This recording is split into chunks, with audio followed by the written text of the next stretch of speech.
दोस्तों, मैं अनिता चौधरी और बिहार अपडेट में आपका स्वागत है। बिहार का चुनावी पारा जैसे जैसे तेज होता जा रहा है, आप देखेंगे कि सभी चुनावी पार्टियां जो हैं, जो वहां की दलगत पार्टियां हैं, उनके जो हाजिर जनता के बीच हाजिरी लगाने की रफ्तार है, वो भी तेज होती जा रही है। हर कोई एक लोक लुभावन तोहफे के साथ जनता की दरबार में पहुंच रहा है। किसी के साथ एक समस्या है कि उसको अगड़ी जाति को मनाना है, तो कोई पिछड़ी जाति को अपने साथ जोड़े रखने की मशक्कत में जुटा हुआ है।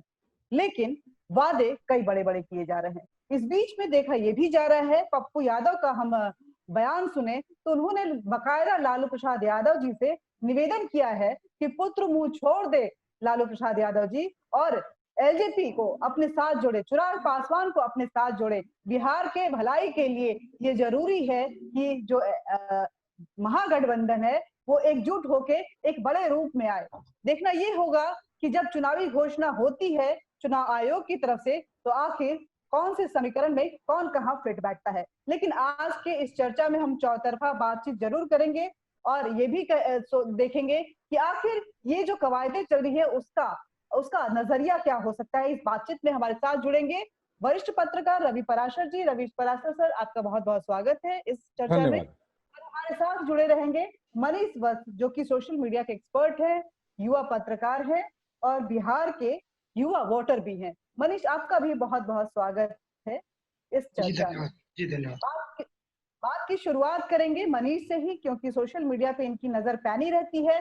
तो क्या कुछ चल रहा है, कौन कहां जा रहा है, कौन किस मुद्दे को उछाल रहा है और कौन किसके किसके लिए गड्ढे खोदने की कवायद में जुटा हुआ है। मनीष, आप बताइए क्या चल रहा है। जी, अगर बिहार के परिदृश्य में बात किया जाए, बिहार चुनाव के मद्देनजर चर्चा की जाए तो कल सबसे बड़ी चर्चा का विषय शाम को कल चर्चा का विषय ये रहा चिराग पासवान द्वारा 143 सीटों पर चुनाव लड़ने की बात सामने आना। चिराग पासवान की पार्टी की कल संसदीय बोर्ड की बैठक थी, जिसमें तय हुआ, हालांकि अभी तक कोई ऑफिशियल स्टेटमेंट उनका नहीं आया है, लेकिन जो सूत्रों के हवाले से खबर बाहर आ रही है, जो लोजपा के नेताओं ने मीडिया को ऑफलाइन बताया है और जो खबर बनी है वो यही है कि चिराग पासवान चाहते हैं कि वो 143 सीटों पर चुनाव लड़े। मतलब कि जहां जहां जेडीयू के कैंडिडेट होंगे वहां पे वो अपने कैंडिडेट करेंगे। यही नहीं, 2 दिन पहले मंगलवार को चिराग पासवान की जेपी नड्डा से मीटिंग हुई थी, तो उस समय भी जेपी नड्डा शायद बाद में खबर ये आई थी कि जेपी नड्डा ने चिराग को मना लिया है। हालांकि उस बैठक में चिराग पासवान ने जेपी नड्डा को कहा था कि भाजपा को जेडीयू से 1 सीट ज्यादा पे चुनाव लड़ना चाहिए। कहने का मतलब ये हुआ कि जो तल्खी नीतीश कुमार और चिराग पासवान के बीच में पिछले 3-4 महीनों से जारी थी, जो पत्र चिट्ठियों का दौर चल रहा था, चिराग पासवान ने कई चिट्ठियां नीतीश कुमार को लिखी थी। बाद में उन्होंने प्रधानमंत्री को भी चिट्ठी लिखी कि बिहार में की जनता एनडीए से खुश नहीं है। तो उसी चिट्ठी को वो चिट्ठी का दौर अब समाप्त हो गया लगता है, और ये बातें टेबल पे होनी शुरू हो गई कि वो अलग से चुनाव लड़ने जा रहे हैं। दूसरी खबर चिराग तेजस्वी यादव से है, जिसमें तेजस्वी यादव ने बेरोजगारी के मुद्दे पे नीतीश कुमार से 17 सवाल पूछे हैं। हालांकि उनके सवालों के जवाब में सुशील कुमार मोदी ने जवाब दिया। उन्होंने कहा है कि तेजस्वी यादव हमसे नहीं अपने सवाल पूछे हैं। उन्होंने बिहार में जो पिछले 15 साल में जो गड्ढे खोदने का काम किया, खोखला बनाने का काम किया, तो सबसे पहले तेजस्वी यादव को अपने पिता से सवाल करना चाहिए। इसके अलावा भाजपा नेताओं ने राहुल गांधी पे आरोप लगाया है कि बिहार चुनाव आते ही डर से वो अमेरिका भाग गए हैं। बिहार में देखा जाए तो कांग्रेस ऐसे भी पिछले चुनाव के मुकाबले बहुत ही कमजोर स्थिति में है। गठबंधन में भी, महागठबंधन में शामिल है, लेकिन राजद भी उसे बहुत ज्यादा भाव देने के मूड में नहीं है। ऐसे में राहुल गांधी तो और कांग्रेस की अध्यक्षा सोनिया गांधी को चुनाव के समय, जबकि चुनाव घोषित होने जा रहा है, विदेश चला जाना, अमेरिका चला जाना, ये दिखा रहा है कि लोगों में चर्चा है कि कांग्रेस बहुत ज्यादा इस चुनाव को सीरियसली लेने के मूड में नहीं है। तो ये भी एक महत्वपूर्ण खबर है। इसके अलावा एक इंटरेस्टिंग खबर ये है कि रामविलास पासवान ने सॉरी माफ़ कीजिएगा जीतन राम मांझी ने रामविलास पासवान की बड़ाई की है और तेजस्वी यादव को घर का बच्चा बताया है। बोला कि अभी वो बच्चे हैं, अभी नादान हैं, वो नहीं समझते। रामविलास पासवान एक धुरंधर नेता रहे हैं, समझदार नेता रहे हैं और उस हिसाब से वो निर्णय लेने के लिए वही निर्णय लेंगे। चिराग पासवान निर्णय लेने के लिए बहुत ज़्यादा अभी परिपक्व नहीं सक्षम हुए नहीं हैं। है। काफी काफी गहमा गहमी है चिराग पासवान से लेके तेजस्वी सभी जो सोशल मीडिया है उस पे काफी एक्टिव नजर था। यूथ जो देख रहे हैं, यंग लीडर्स जो बिहार के हैं, वो इस सोशल मीडिया प्लेटफॉर्म के जरिए अपने जनता से जुड़ने की कोशिश कर रहे हैं। लेकिन बहुत अच्छी बात आपने उठाई कि राहुल गांधी, जबकि बिहार चुनाव का ऐसा क्रिटिकल मौका है जहां पे अपना वर्चस्व बनाए रखने के लिए, अपने अस्तित्व को बचाए रखने के लिए कांग्रेस मशक्कत कर रही है, ऐसे में वो विदेश आखिर क्यों चले गए हैं? रवि सर, मैं आपसे पूछना चाहूंगी, ये क्या बात हो जाती है जब भी चुनाव आता है, राहुल गांधी कौन सा एनर्जी बूस्टर लेने के लिए अपने आप में मशक्कत कर रही होती है और वो विदेश में जाकर बैठ जाते हैं? क्या उन्हें डर सताता है या उनको लगता है कि चुनावी फोबिया उनके उनके अंदर में है कि चुनाव का नाम सुनते ही उनको अजीब सा डर हो जाता है और भाग खड़े होते हैं? देखिए अनीता जी, बिल्कुल आप सही कह रही हैं कि बहुत सारे जो महत्वपूर्ण अवसर आते हैं उस समय हम देखते हैं कि राहुल गांधी सिरे से सीन से गायब रहते हैं। लेकिन इस बार उनको थोड़ा सा क्षमा करना पड़ेगा, क्योंकि इस बार बाकायदा कांग्रेस की तरफ से अधिकृत बयान जारी किया गया कि वे अपनी मां सोनिया गांधी के इलाज कराने के लिए अमेरिका गए हैं। तो मुझे लगता है कि इस पर जो सोशल मीडिया पर चर्चाएं हैं उन पर विराम लगना चाहिए, क्योंकि उनकी अपनी माँ को इलाज के लिए कहीं भी ले जाना एक बेटे का फर्ज हुआ करता है। तो ऐसे में इस बार कम से कम राहुल गांधी की इस विदेश यात्रा को थोड़ा सा चर्चाओं से परे रखना चाहिए, क्योंकि माँ का इलाज किसी भी चुनाव से या किसी भी सियासी घटना से बहुत ज्यादा महत्वपूर्ण हुआ करता है। और ये हो सकता है क्योंकि मेरे सोनिया गांधी का इलाज भारत में नहीं हुआ है शुरू से ही। हमेशा से हमने देखा है कि वे विदेश में ही अपना इलाज करा रही हैं। ये हो सकता है कि इस बार कुछ स्थितियां ज्यादा उनको उनको गंभीर हों। भारत के डॉक्टरों पे नहीं, अब ये उनको भारत के डॉक्टरों पे ट्रस्ट नहीं है सोनिया गांधी को, क्योंकि आप देखेंगे मनोहर पारिकर जो कि कैंसर से, बहुत ही क्रिटिकल कैंसर उनको था, लेकिन उनका इलाज भी हिंदुस्तान में चला और चाहे जैसी भी स्थिति रही, वो अपने अंत समय तक जो उनकी सेवा थी, राजनीति में आए थे, राजनीति में जन सेवा के लिए लोग आता है, उस सेवा को उन्होंने बरकरार रखा। ऐसे ही कई नेताओं के एग्जाम्पल हैं जो कि भारत में है। एम्स बहुत अच्छा नहीं, हॉस्पिटल है बिल्कुल जो कि हर बिल्कुल। तरह के इलाज के लिए पर्याप्त है, लेकिन सोनिया गांधी का इलाज हमेशा चुनाव के पहले क्यों होता है? अब देखिए, ये इस पर कोई संवेदनशील मसला है। इस पर बहुत भौंथरी ब्लंट टिप्पणी करना मुझे लगता है कि उचित नहीं होगा। वैसे ये बात सही है कि भारत में एम्स जैसे संस्थान हैं जहां पर बहुत विश्व स्तरीय इलाज की सुविधाएं मौजूद हैं। और पिछले दिनों हमने देखा कि अरुण जेटली हों, सुषमा स्वराज हों या अभी अमित शाह हों, सारे नेता एम्स में ही अपना इलाज कराते रहे हैं। अब हो सकता है कि चूंकि इलाज की शुरुआत सोनिया गांधी के विदेश में हुई हो, अब हो सकता है पे ही हम जा सकते हैं। इस पर कोई तीक्ष्ण टिप्पणी करना थोड़ा सा असंवेदनशील हो जाएगा, क्योंकि हमें ये नहीं पता कि सोनिया गांधी की तबीयत वास्तव में कितनी ज्यादा खराब है। तो ये बात बिल्कुल सही है।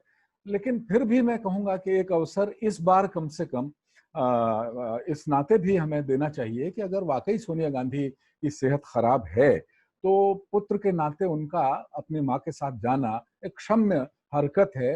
वैसे तो बिहार चुनाव का ऐलान तो अभी हुआ भी नहीं है। दिल्ली में यहाँ पे का मानसून सत्र चल रहा है। ऐसे में उनका माता और पुत्र का यहाँ होना भी वैसे दूसरी पार्टियों को खल रहा है, खुद कांग्रेस के लोगों को भी खल रहा होगा। तो ये सवाल थोड़ा सा व्यक्तिगत ज्यादा है और इस पर कोई तीखी टिप्पणी मैंने जैसे कहा कि करना वाजिब नहीं होगा अभी। चलिए, क्योंकि माँ की तबीयत खराब है और राहुल अपने पुत्र धर्म को, उनकी उनकी जो शुरुआती हिस्ट्री रही है वो अमेरिका में ही इलाज से शुरू हुई है, तो हो सकता है ये निहायत जरूरी हो, लेकिन जाने के लिए प्रियंका भी उनके साथ जा सकती थी। और राहुल गांधी को पर पार्टी को ट्रस्ट है, पार्टी ये समझती है कि राहुल रहेंगे तो लोग उनकी बातों को समझेंगे और उसके वो अपनी बातों को उन तक पहुंचा सकते हैं।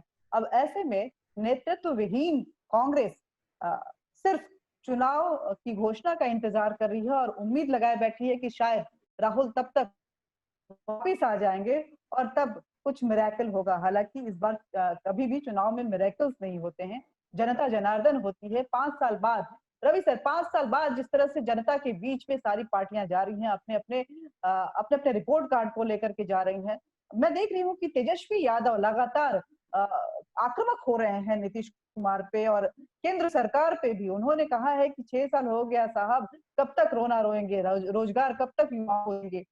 रोजगार का मुद्दा वो जोर शोर से उठा रहे हैं और लगातार उनकी कोशिश यही है कि सरकार अपने कामों को गिनाने के बजाय नई योजनाओं को जनता तक पहुंचाए, उससे कहीं जो ऊंची आवाज रहे, उनकी युवाओं की आवाज रहे और रोजगार का मुद्दा हुआ, इंफ्रास्ट्रक्चर का मुद्दा हुआ, शिक्षा का मुद्दा हुआ, वो उसको किसी न किसी हाल में जनता के बीच में बनाए रखें, ताकि जनता जो है इस बात को समझे कि हाँ, हमारे लिए एक नेता है जो हमारी बातों को उठाता है। आपको लगता है कि ये जो कार्ड वो खेल रहे हैं वो इस बार ट्रम्प कार्ड के रूप में परिवर्तित हो सकता है आरजेडी के लिए, महागठबंधन के लिए, खासकर तेजस्वी यादव के लिए?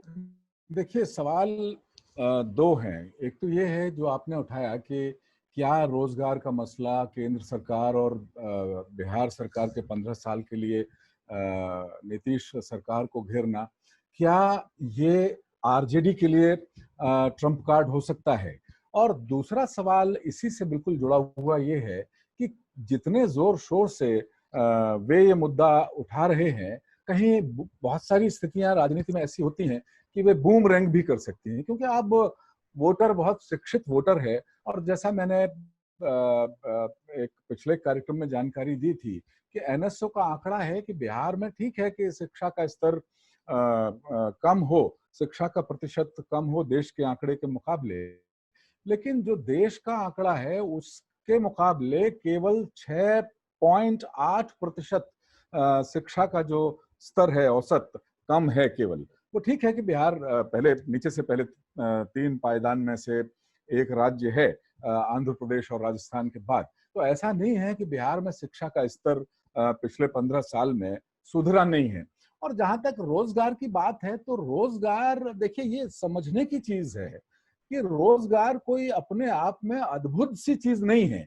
इंडस्ट्री लगेगी तो रोजगार आएगा, असंगठित क्षेत्र के कल्याण के काम होंगे तो रोजगार आएगा। जो नए नए उद्यमी जो मोदी सरकार के दोनों कार्यकाल में हम देख रहे हैं, स्टार्टअप्स वगैरह को लेकर के मुद्रा लोन के जरिए नए उद्यमी खड़े होंगे तो रोजगार आएगा। अब सवाल ये है कि जिन के माता पिता की सरकारों के समय उद्योगों का ढांचा विकसित होना चाहिए था, अंकुर फूटने चाहिए थे, उस समय तो बिल्कुल ध्वस्तीकरण एक तरह से कर दिया गया। औद्योगिकरण की जगह उस विचार का ही ध्वस्तीकरण उन 15 वर्षों में किया गया। और अपहरण उस समय कीजिए, अपहरण जैसे उद्योग धंधे बाकायदा सरकारी संरक्षण में दिए गए। तो ऐसे में अब अचानक टक्कर रोजगार की बात करने लग जाना, ये थोड़ा समझ से परे है। और यही चीज है जो बूमरैंग कर सकती है, क्योंकि तेजस्वी यादव तो माफी मांग चुके हैं रवि सर, तेजस्वी यादव माफी मांग चुके हैं। वो कहना कि हमारे माँ बाप लेकिन माफी तरफ से जो गलतियां हुई उसकी माफी, मैं उसके लिए उस समय बहुत छोटा था, तो माँ बाप की सजा क्या बेटे को देगी क्या? अब सवाल सजा का नहीं है, सवाल ये बहुत, देखिए, लालू यादव में लालू यादव युग का बिहार में अब पटाक्षेप हो चुका है, ये मान लेना चाहिए। लालू यादव की लोकसभा सदस्यता उनकी सजा की वजह से बीच में ही रद्द हो गई, ये हमें नहीं भूलना चाहिए। और जो नियम कायदे हैं, अभी चारा घोटाले की अंतिम सुनवाई या अंतिम मामले की सुनवाई खत्म हो गई ऐसा नहीं है। तो अभी तो पूरी पूरी आशंका इस बात की है कि अगर उन्हें 5-5 साल की सजा 3-4-5 मामलों में और हो जाती है, तो हर मामले में 5 साल के लिए लोग चुनाव लड़ने पर अगर प्रतिबंध लगता है, 72 साल के लालू यादव हो रहे हैं, 25 साल अगर प्रतिबंधित रहते हैं चुनाव लड़ने पर, तो वो सक्रिय राजनीति में अब आएंगे कब? सवाल ये है, देखिए, लालू यादव को हमने देखा है पहले भी, जब जनता दल का गठन हुआ था, आरजेडी उनकी प्रतिच्छाया से दूर हो जाए, और यही वजह है कि ये बयान बड़ा सोच समझ के, और मुझे लगता है लालू यादव के कहने पर तेजस्वी यादव ने दिया होगा कि 15 साल में सामाजिक न्याय नहीं हो पाया, हम बहुत छोटे थे, हम लाचार थे, हम कुछ नहीं कर सकते थे, अब हमें मौका दीजिए। और दूसरी बात, एक और आप थोड़ा सा गौर करिए कि अभी पिछले हफ्ते ही पटना में आरजेडी दफ्तर के बाहर एक बहुत बड़ा बिल बोर्ड लगा है आरजेडी का, जिसमें आरजेडी की तरफ से नए बिहार युवा सरकार के तौर पर जो चेहरा दिखाया है वो तेजस्वी यादव का है। वो यूं करके विवेकानंद की मुद्रा में बाकायदा दिखाई दे रहे हैं, और उसमें लालू यादव कहीं नहीं है। तो ये बहुत सोच समझकर ये काम, लेकिन बीच में जनता इंटरप्ट कर रही हूँ। जनार्दन, अनीता बात कंप्लीट कर लो, जनता जनार्दन मूर्ख नहीं होती है, बहुत समझदार होती है। उसे पता है कि भले ही लालू यादव को तेजस्वी कह रहे हो कि नहीं नहीं अब वो उनका युग गया, लेकिन ऐसा नहीं होता है। परिवार में जब तक पिता है, और ऐसा पिता है जिसका केंद्रीय राजनीति में, भाई देखिए, तेजस्वी यादव का केंद्र की राजनीति में तो कोई दबदबा नहीं है, कोई दखल नहीं है, भले ही वे आरजेडी के कार्यकारी अध्यक्ष हों। जो पिता केंद्रीय राजनीति की चूल्हे हिलाता रहा हो एक समय, जो प्रधानमंत्री तय करता रहा हो केंद्र का, और बिहार का मुख्यमंत्री रहा हो, अपनी पत्नी को मुख्यमंत्री बनाता रहा हो, वो इतनी जल्दी तटस्थ हो जाएगा, उदासीन हो जाएगा, जेल में भले ही हो, ये संभव नहीं। मैं आपसे पूछना चाहती हूँ कि बिहार के राजनीतिक माहौल को अगर देखें तो दो युवा नेता दो पोल पे खड़े हुए हैं, और दोनों पोल पे उनकी अपनी अपनी महत्वाकांक्षाएं हैं। तेजस्वी यादव भी कहीं ना कहीं अपने आप को भावी मुख्यमंत्री के तौर पे देख रहे हैं, और चिराग पासवान की भी यही ललक है कि मैं बिहार की राजनीति में तटस्थ रहूं और मेरे आसन जो है ऊपर रहे। दोनों के पिता ने भी ये उनको खुली छूट दे दी है। रामविलास पासवान की तरफ से भी बयान आ चुका है, लालू प्रसाद यादव ने तो कमान तेजस्वी यादव के हाथ में दे ही दिया है। ऐसे में बीच में पप्पू यादव का ये बयान आना कि मैं लालू प्रसाद यादव से ये गुजारिश करता हूं, उनसे निवेदन करता हूं कि आप पुत्र मुंह छोड़कर एलजीपी को अपने साथ और जेडीयू से, और इसके लिए एलजीपी का हमारे साथ जुड़ना बहुत जरूरी है, किस तरह से लेते हैं? कांग्रेस को भी मनाने की बात कहे, उन्होंने कहा कि सीटों का बंटवारा में कांग्रेस को नीचे आना चाहिए, लेकिन एलजीपी की बातों को मानना चाहिए। देखिए, बिल्कुल पप्पू यादव, जिस तरह से उनकी राजनीतिक सोच और राजनीतिक शब्द अगर हटा दें, तो जिस तरह से उनके अतीत को देखते हुए उनकी सोच, और अब चूंकि सियासत में है तो राजनीतिक सोच जिस तरह से परिपक्व होती जा रही है, उसे देख के बड़ा ताज्जुब होता है। दिल्ली में भी उन्होंने, जो सांसद रहते हुए उनका जो घर था, उसमें बाकायदा बिहार के लोगों के लिए जो विभिन्न कामों से दिल्ली आते थे, चाहे वो एम्स में इलाज कराने के लिए आते थे या दूसरे वजहों से दिल्ली आते थे, उनके लिए खाना, उनको ठहराने का काम जो किया, या जब वो तिहाड़ जेल में थे पप्पू यादव, तो जिस तरह से उन्होंने तिहाड़ की कैंटीन का ठेका लिया और बहुत सारा उधार खाता भी मतलब छोड़ा, जो महत्वपूर्ण कैदी तिहाड़ जेल में बंद थे। तो जाहिर तौर पर पप्पू यादव की राजनीतिक सोच परिपक्व हुई है, इसमें कोई शक नहीं है। और पप्पू यादव अभी से, मुझे लगता है कि चुनाव के, जब मतदान के बाद के परिदृश्य की कल्पना कर रहे हैं, क्योंकि एलजेपी का जो लगातार रुख है, मुझे ये जरूर और बहुत कोट अनकोट ये कहना है कि देखिए, चिराग पासवान का रुख ऐसा नहीं है कि अभी हाल फिलहाल में बदला हो। चिराग पासवान के 3-4 महीने पहले के जो वक्तव्य हैं उन्हें याद कीजिए, और आज के उनके जो वक्तव्य हैं उनको याद कीजिए। उसमें कोई बहुत आमूल चूल परिवर्तन नहीं है, बस केवल इतना बदलाव हुआ है कि 2-3 महीने के बाद अब उनकी मुलाकात नीतीश कुमार से हो चुकी है, जेपी नड्डा से हो चुकी है। हो सकता है टेलीफोनिक कन्वर्सेशन भी कई बार उनके हुए हों, लेकिन वो कम सीटों पर चुनाव लड़ने की बात शुरू से नहीं कर रहे हैं। उनकी पार्टी की जो तैयारी है वो शुरू से करीब-करीब 150 सीटों पर चुनाव लड़ने की रही है। तो इसका मतलब ये हुआ कि वो अपना स्टैंड बदल नहीं रहे हैं।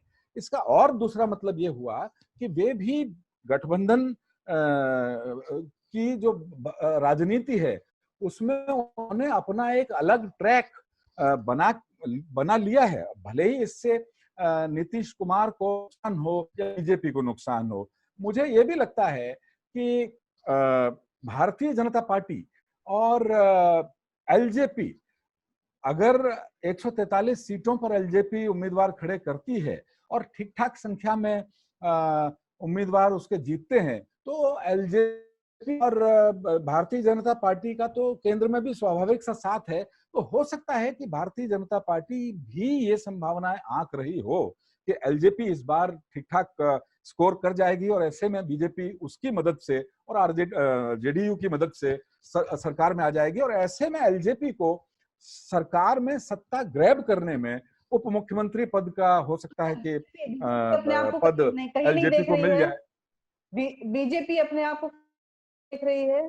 बीजेपी को क्या अपने आप पे कोई विश्वास नहीं है? क्योंकि 70 सीटों के साथ 70 सीटों के साथ जेडीयू जो है वो ऑलरेडी सत्ता में है। रामविलास पासवान के पास 4 से 5 सीटें हैं मेरे ख्याल से और बीजेपी के पास 55 सीटें हैं। तो ऐसे में बिहार के 247 सीटों में से 143 अगर एलजेपी को जाता है, बाय द वे 100 ही जाता है, 100 ही जाता है, तो कितनी सीटों पे जेडीयू लड़ेगी और कितने सीटों पे बीजेपी लड़ेगी? देखिए, ये फिर अलग एक मसला है जिस पर बहुत ध्यान देने की जरूरत है। आपने कहा कि रामविलास पासवान की पार्टी के पास बहुत कम विधायक हैं, लेकिन लोकसभा चुनाव का अगर नतीजा देखें, विधानसभा चुनाव के बाद लोकसभा चुनाव हुए हैं और लोकसभा चुनाव का नतीजा देखें तो एलजेपी के पास 6 सीटें उसे मिली थी और 6 सीटें हैं।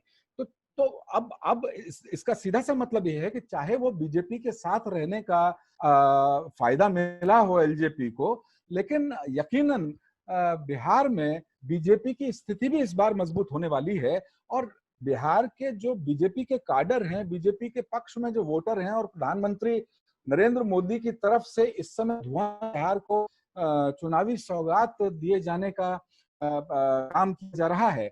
ऐसे में एलजेपी और बीजेपी अगर स्वाभाविक तौर पर एक साथ दिखाई देते हैं बिहार के लोगों को, तो मुझे लगता है कि रामविलास पासवान की पार्टी को इस बार पिछले चुनाव के मुकाबले थोड़ा ज्यादा फायदा मिलना चाहिए।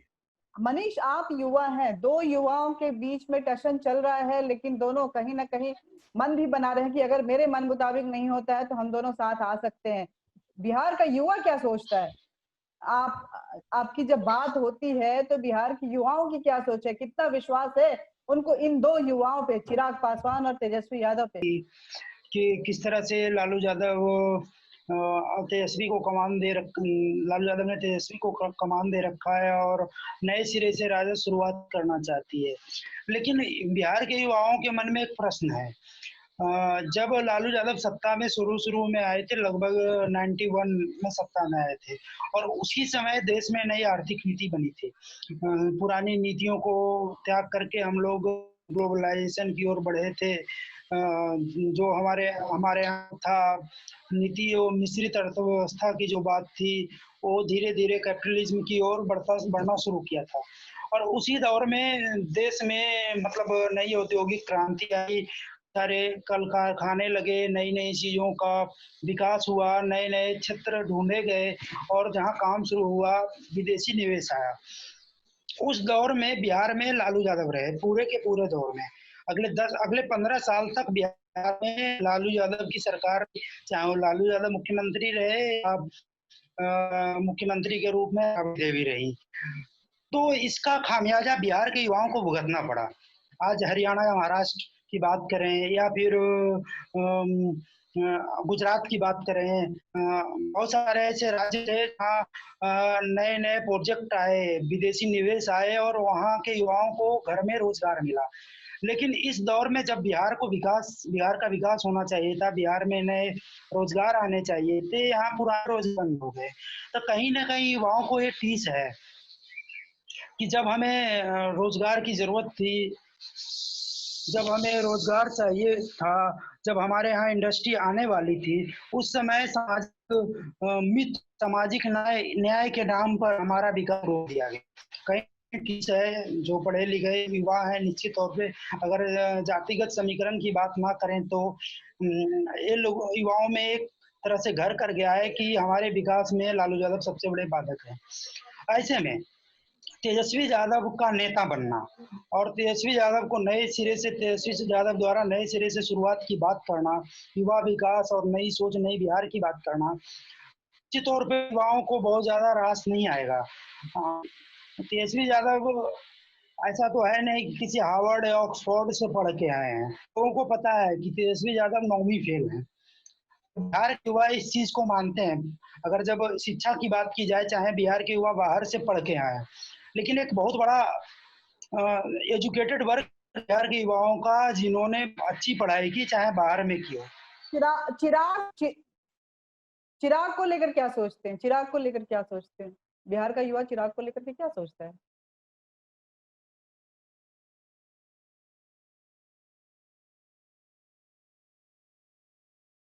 की आवाज नहीं आ रही है, ऐसे में मैं उनको रोकना चाहूंगी।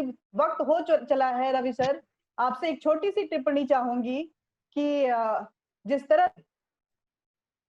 तरह से बिहार का चुनावी समीकरण बदलता हुआ नजर आ रहा है, उसको किस तरह से देखते हैं? क्या इस बार युवा वोट जो है वो मेजर फैक्टर रहेगा या फिर ट्रेडिशनल स्टाइल में वही जातिगत वोटिंग होगी और बीजेपी इसका फायदा कहीं ना कहीं उठाती हुई नजर आएगी? आपको लगता है ऐसा? देखिए, मैं अपने जो पुराना पूछा से पहले उसमें एक इजाफा करना चाहता हूं। मैंने कहा था कि एलजेपी ने विधानसभा चुनाव में भले ही बहुत कम सीटें जीती हों, लेकिन लोकसभा चुनाव में 6 सीटें उन्होंने जीती। और उल्लेखनीय बात यह है कि आरजेडी की सबसे ज्यादा विधानसभा चुनाव में सीटें थी, लेकिन लोकसभा चुनाव में आरजेडी का खाता भी नहीं खुला। तो देखिए, ये एक बहुत बड़ा फर्क है। विधानसभा चुनाव पहले हुआ था, लोकसभा चुनाव बाद में हुआ। तो आरजेडी के तेजस्वी यादव का हम ये कह सकते हैं कि लोकसभा चुनाव में तेजस्वी यादव को बिहार स्वीकार बिल्कुल भी नहीं किया। विधानसभा चुनाव में लालू यादव की वजह से भले ही आरजेडी को स्वीकार कर लिया गया हो। तो एक तो बात यह है। दूसरी बात, जो प्रश्न आपने पूछा है, इस बार बिहार का वोटर वाकई मुझे लगता है कि जो नया वोटर है वो बहुत महत्वपूर्ण भूमिका निभाएगा।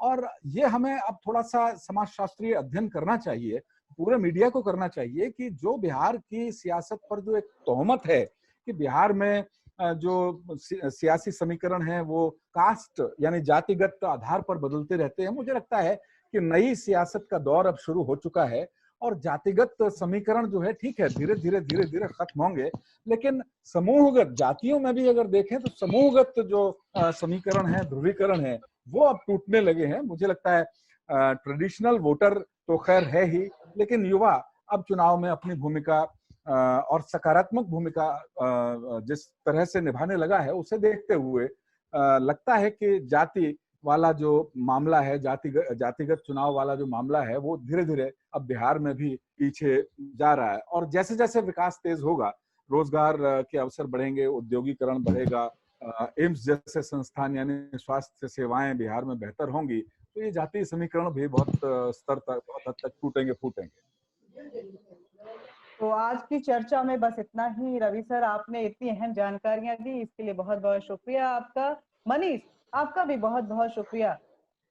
तो बिहार का जो सियासी मंच है वो पूरी तरह से सजा हुआ है और सियासतदान अपने पूरे किरदार के साथ इस मंच पे हाजिर हो चुके हैं। जनता की दरबार में 5 साल बाद अपने अपने रिपोर्ट कार्ड के साथ जा रहे हैं और उनको समझाने की कोशिश कर रहे हैं, कन्विंस करने की कोशिश कर रहे हैं कि हमने जो आपके लिए सोचा, आपके लिए किया, जो हमारी पूरी प्लानिंग है आपके लिए, वो उसमें उस पूरे पैमाने पे सिर्फ हम और हम ही फिट बैठते हैं। लेकिन बिहार की जनता, समझदार जनता, अपने ट्रम्प कार्ड यानी वोट को अपने पास ले रखकर चुपचाप इस तमाशा को मूक दर्शक की तरह देख रही है। जब चुनावी घोषणा होगा और जब वोट के दिन आएंगे, जाहिर सी बात है अपने उस ताकत का इस्तेमाल करते हुए अपने नेता को चुनेगी। नमस्कार, शुक्रिया। आपके साथ हमारी बातचीत जो है वो बनी रहे, आप अपने विचार साझा करें। इसके लिए जरूरी है कि आप हमारे को ईमेल जरूर करें, आप किन मुद्दों पे बातचीत करना चाहते हैं उसके लिए मेल करें, और साथ ही कमेंट बॉक्स में कमेंट करके भी आप हमारे साथ अपने विचार साझा कर सकते हैं। आज के लिए बस इतना ही, धन्यवाद।